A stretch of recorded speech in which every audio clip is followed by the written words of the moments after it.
Alrighty, hello you guys. So as you can see, I am actually using my light, probably for the first time in forever. But I am feeling kind of better in a lot of ways, but also kind of worse. So I do want to talk about everything going on. This one I really can talk about like a gym update, how that's been going, and just other kind of stuff I feel is really relevant. So, gosh, I don't really know how to start this. Let me just say this. I have been correct. The weather is definitely not helping. The fact that it's getting colder and colder. Just last night it was under 32 degrees, so it was below freezing last night. And I am like, holy crap, because as you guys know, hypothyroid, you do not tolerate cold very well, so it's been really hard. Even though it's not even that cold, for me, it's like beyond freezing. Um, but I am surviving, I'm making do, and I am going to the gym. As you guys know, I am fighting to build as much muscle as I can before the winter, try to bolster myself as much as I can to prepare for that time because I'm a little nervous. I'm hopeful that it will be more positive than I'm thinking, like particularly in January, but I'm not sure. So realistically, with everything going on, I think, we all should be preparing for this winter. It's probably going to be, it looks as if, I should say, it's going to be a really difficult winter for a lot of people. So that being said, I have been going to the gym. I've been going for about half the month. So I really started in early November. I think I started around the 2nd or 3rd, something like that. And it's now, almost the 15th. So about half this month, so about 2 weeks, a little more than 2 weeks, I have been going to the gym. So I want to talk about what's different this time. And I feel like I tried to talk about it in my last video, but I just got really emotional because I've been very emotional lately. That's like a huge thing. Extremely, extremely emotional about so many things. I want to try not to talk about it as much because it's already been talked about in my last video. So if you're interested in that emotional part, the emotional component of my journey, I talked about it more the last time. So what I've been doing gym wise is really, I've been going full body a lot less often. So one of the things that made going to the gym difficult in the past was having to go so often. Because when you're going like 4 times a week, it's really easy to just get sick of it. I think in some ways, like, you feel good about going, but in other ways, like, it is irritating, like, to have to set apart the time all the time. And something that clicked for me was I was watching Isaac Butterfield, of all people, which, gosh, like, he is somebody that I really do, I love and hate at the same time. It is so weird. I am so ambivalent about him, and it's just crazy. Anyways, so he was talking to like Greg, I don't know his last name, but he's like the voice of Iago, I think. And he's like really into fitness and stuff. And he just said, like, he told Isaac, he said, like, all you need to do to get like 80% of your gains is go to the gym, go full body twice a week. And he's like, and you'll be at 80%. He's like, that last 20%, you have to be like super extreme and dedicated and whatever, right? So to me, it was like, okay, like, that sounds good to me, like going twice a week, working out full body, because a lot of times when I used to go to the gym, like, I kind of wanted to do full body, and for some reason I felt like you couldn't. I don't know why. I asked my best friend, and he goes to the gym all the time. He's been on this channel like very sporadically, but he goes to the gym constantly. Like, he is like the queen of the gym, is obsessed with the gym actually. And so he was like, I asked him, I said, what do you think about me doing full body and going twice a week? And he said, yeah. He's like, I've heard of that. He's like, it's the same thing as doing half and half 4 times a week. He's like, that's pretty basic. And he said that it should work. And I was like, okay. So I started going in November, obviously. I finally took the plunge. I made the deepest commitment to this journey, to this health journey, because as I said in my last video, I've realized I really can't go back. And that is really terrifying to me. I think because I cannot forget the PUFAs. I can't forget the damage that has been done. I can't forget if I were to just eat like Takis or something, I would completely know what I'm doing to my body. And it's very different to know than to not. And so it's like I'm kind of stuck in this lifestyle now. It's like my decision has been made, as I said in my last video. So I've been dealing with the emotional reality and the sort of heaviness of these decisions ever since I've been going to the gym, because on the flip side of it, going to the gym, especially starting out, especially being obese, especially, having hypothyroid and all these different things, I think I waited until the exact point when I needed to go. I tried to go to the gym in November and in June, and I just was not ready at that time. I could not commit to it. I did not have enough energy. I was not healthy enough. And that's why I get frustrated with people that comment on health a lot, is that if you don't have an understanding of like how unhealthy a person is, suggesting they go to the gym is not always helpful, because sometimes if you're unhealthy and you go to the gym, you will just be so exhausted, because going to the gym, it does tax your system. It does. So I would not suggest telling people that if they are not ready, because it is something that you have to be ready for. Now, obviously, if you have an average body type, you can go to the gym. Even if you're a bit overweight or you don't have severe health issues with being overweight, you can totally go to the gym. But if you have like my mom, cirrhosis of the liver, if you have like me, extreme hypothyroidism, probably high blood pressure and all these different things, to the point where my body temperature was cold and my heartbeat was slow, it's like, damn, like maybe I can't go to the gym. I've been dealing with the reality of how close I was to the edge of hypothyroid. Like I was looking at different things, and really the only other place for me to go was a coma. And I was like, holy shit, like it was that bad. And so it's like, it weighs on me a bit, because I feel bad.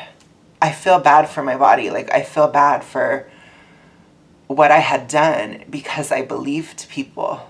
I believed that I was supposed to do these things to lose weight and stuff. And I bought into this sort of system, and I understand that like it's not really, it really isn't my fault. Like if you're brainwashed into something your whole life, like what can you do, other than have the courage to challenge it at some point, which I finally have. But it's really hard for me, because obviously I did binging and stuff that I knew was bad, and it's just really, I don't know that I feel guilty necessarily, but I kind of do, if that makes any sense. It's really hard for me to really understand how bad it was, because it's one of those things where it's like you put it off and you put it off and you put it off and you put it off because of so many things going on, and you try, and the way that you're trying is actually making it worse, and it's horrible. So it's been really hard to kind of come to terms with that.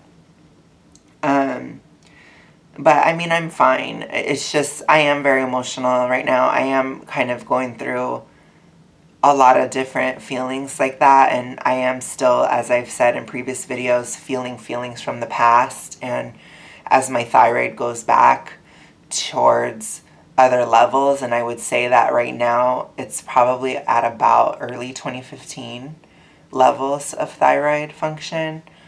So it takes me back to a certain point in my life, and It makes me relive a lot of different things because I feel it so deeply. And this is just me. It has to do with, as I've stated, my Enneagram and stuff. Like, a lot of people don't pay attention to their emotional states as much as I do. And I do because I am an Enneagram 4, essentially.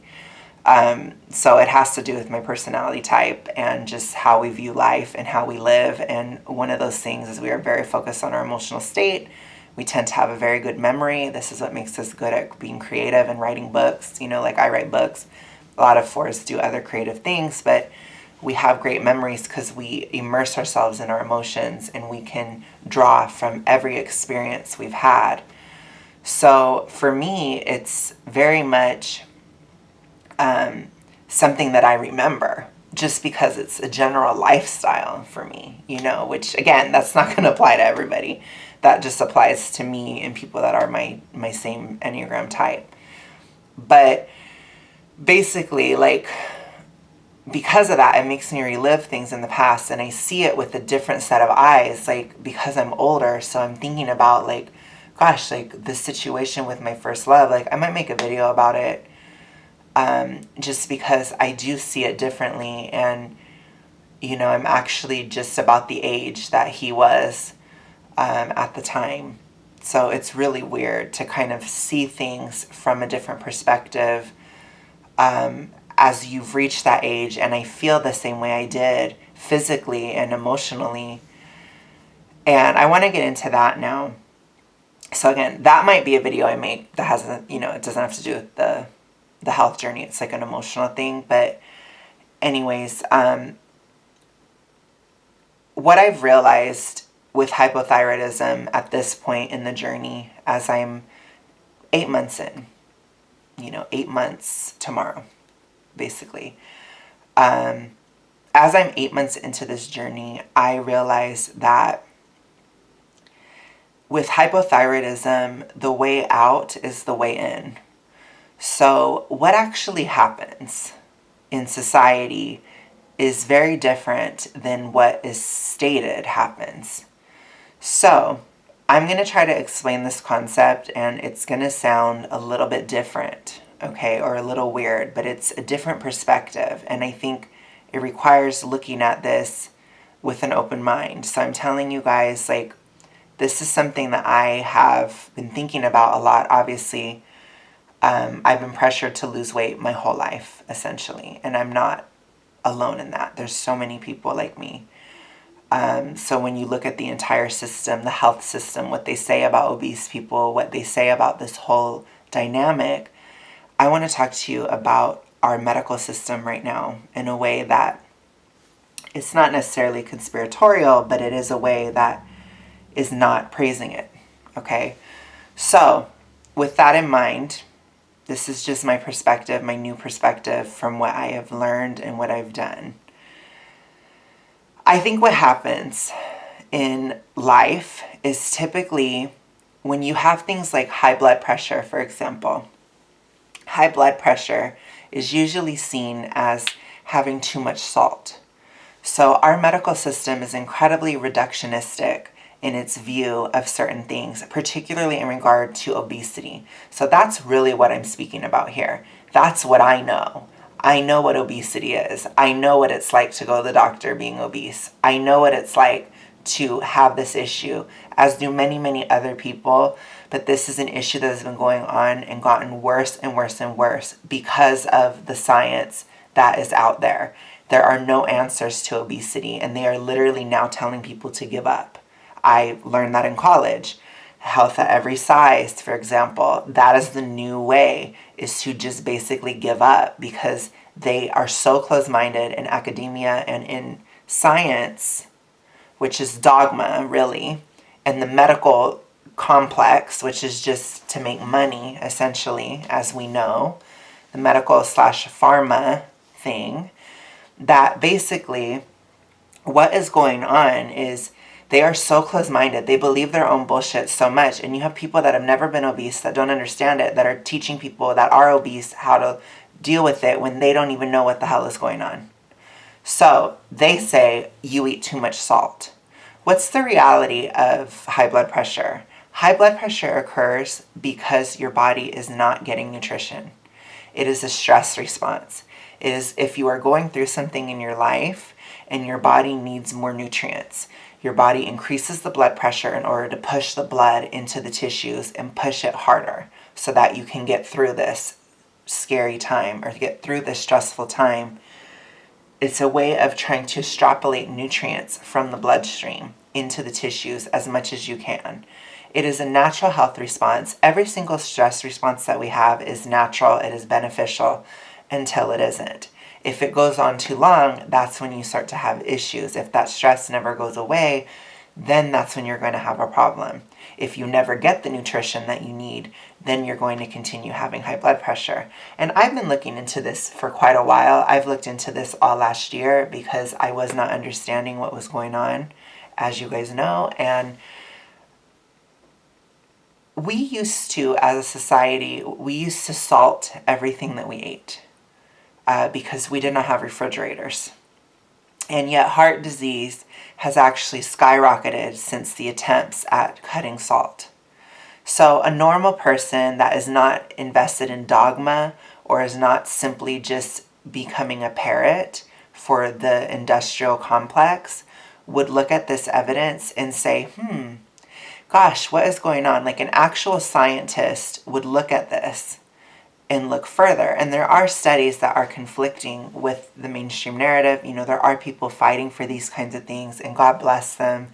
From the bottom of my heart, I am so grateful that we still have people that are, you know, scientifically minded and are willing to challenge dogma. And I have great respect for people like that, especially in this area, because it has directly, among many other things, possibly saved my life. Okay?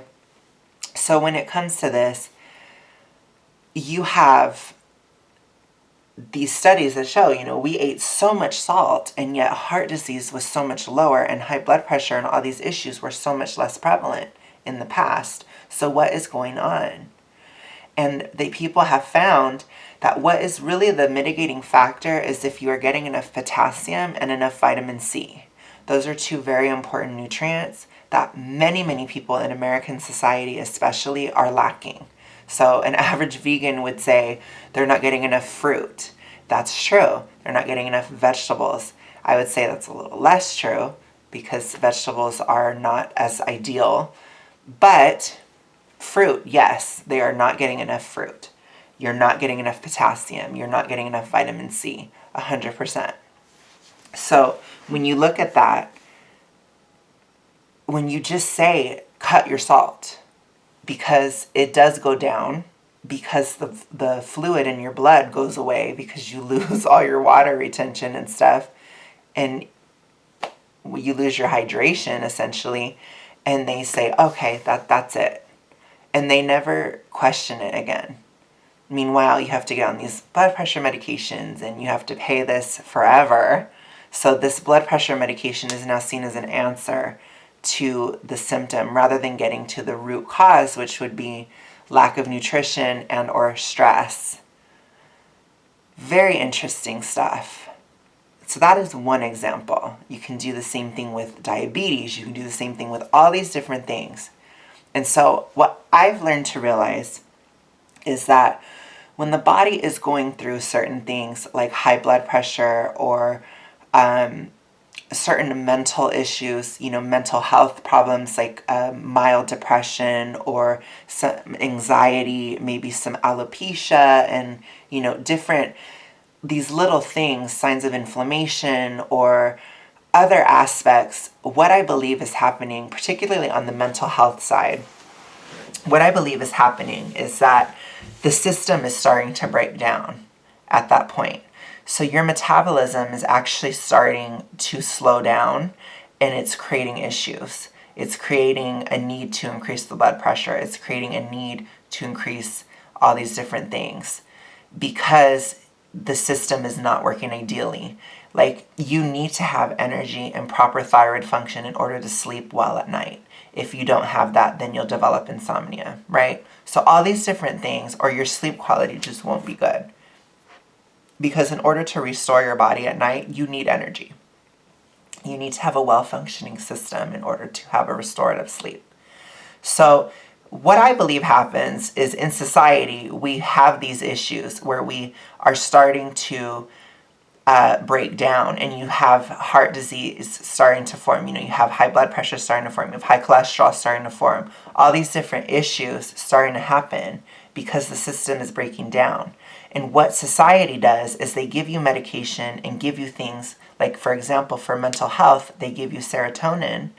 Serotonin slows down your metabolism. This is why a lot of people gain weight when they start taking these medications, because serotonin slows you down. And I think that the way that our society treats mental illness and treats any stress is they try to slow down the system. When you think of alcohol, alcohol makes people less anxious initially because it slows down their metabolism. So you start to feel less. You start to feel more numb. You start to feel more chill because nothing matters, because your system is even slower.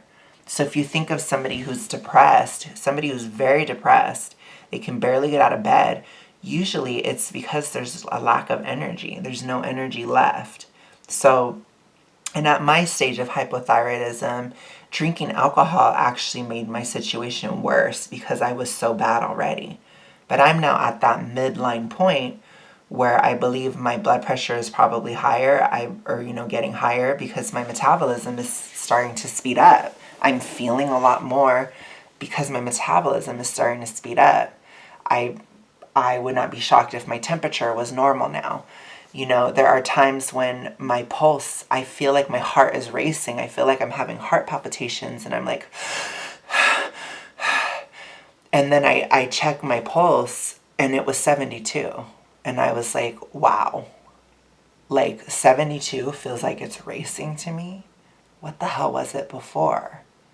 So all this anxiety or different difficult emotions or anger or just frustration and all these different things, it comes from having about a system that is working about half as good as it should. It's like a 50% thing.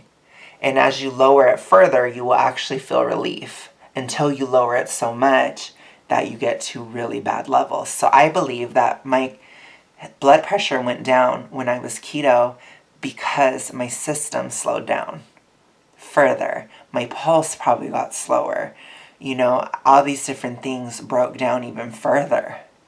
So what I suggest is that a lot of times when you start this journey, and if you have certain things go up, it has to do with the fact that your system is coming back to life.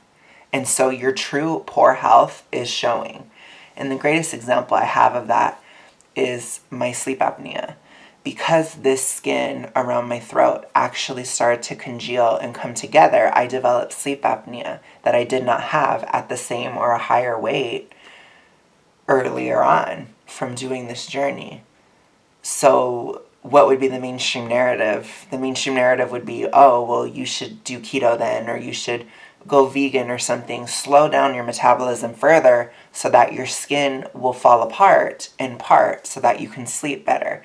So the whole issue is that I believe it's not so much that we need to slow down the system by using serotonin or alcohol or any of these things.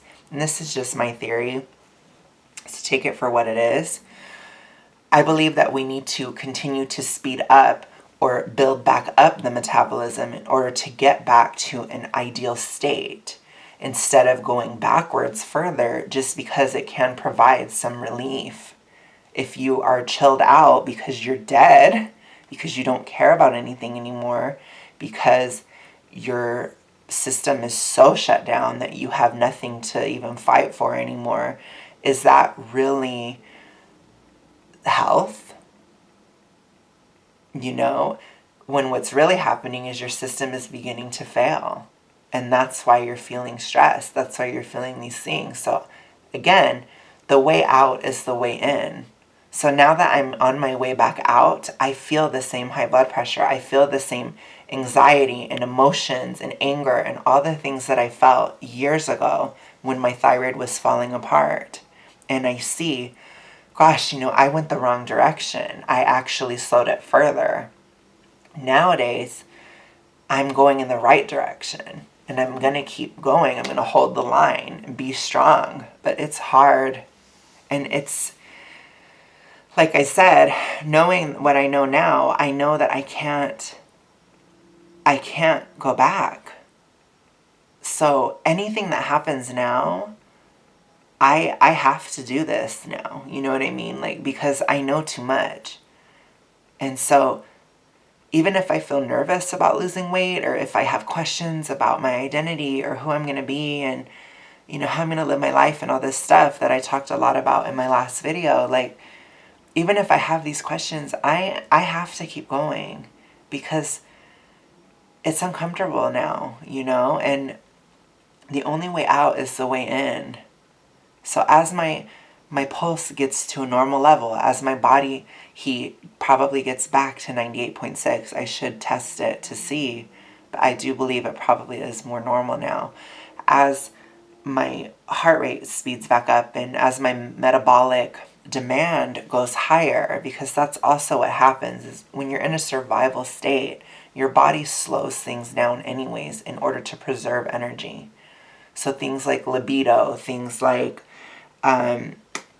hair growth and skin and these kind of things, they're not seen as essential.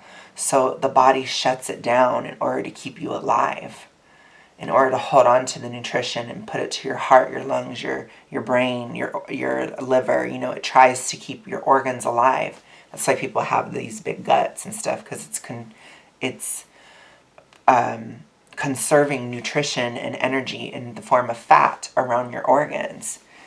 So basically, what I'm realizing is the way out is the way in, which means I have to go through this time where I'm feeling all my emotions. I'm feeling anxious and I feel like my heart is racing and I feel like I have high blood pressure and I feel like I have all these things in order to get to the other side, to when my system is restored once again, then it will be fine. And guess what? I probably will be much thinner at that point. And that's the other thing I do want to talk about is, just very quickly, is the amount of fat that I'm losing. I am not losing any more weight. I knew I wouldn't because I'm going to the gym. But the amount of fat loss I'm having and just like this loss of size, like the fact that I'm at a 2X when I'm still like 368 is crazy to me.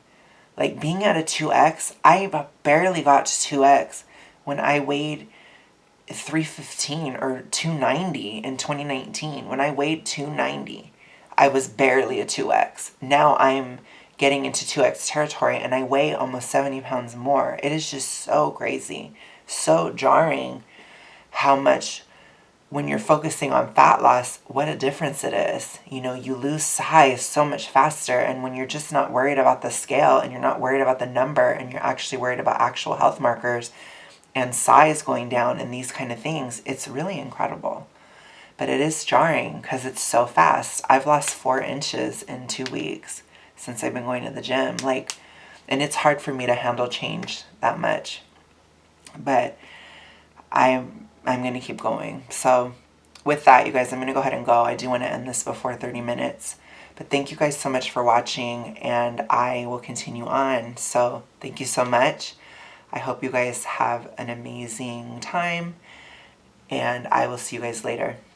Bye.